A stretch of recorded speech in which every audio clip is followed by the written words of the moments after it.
Good day mga kaagar. So ito po yung flex ko lang itong ano.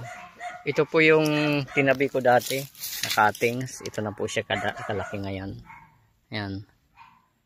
So ito naman po yung pinakauna kong tanim. Ang teknik ko po nito kung cuttings, ba't po ako nakapabuhay?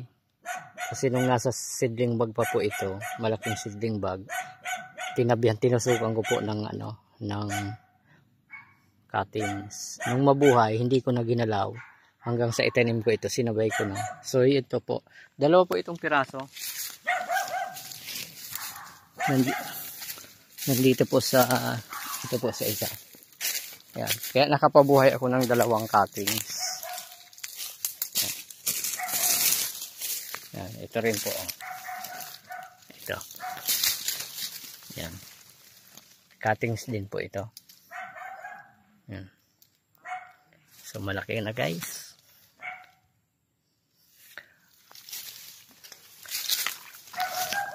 Ayan. So hindi po ako nag-trim o nag-pruning. Pero mapipilitan ako mag-pruning kasi medyo madawag na tingnan. Ayan.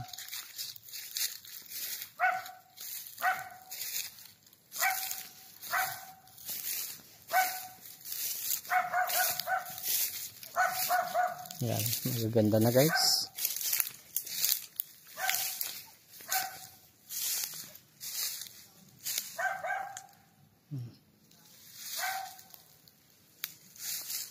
Just maintenance na pag ganito na. Ano, tipong Chris. Garong mayo dyan. Ayan yung, ay garong mayo. Duman sa mabunga. Yan lang guys, short update. Ito yung tuyo na yung mga damo. Pina-spray ko po kasi ito.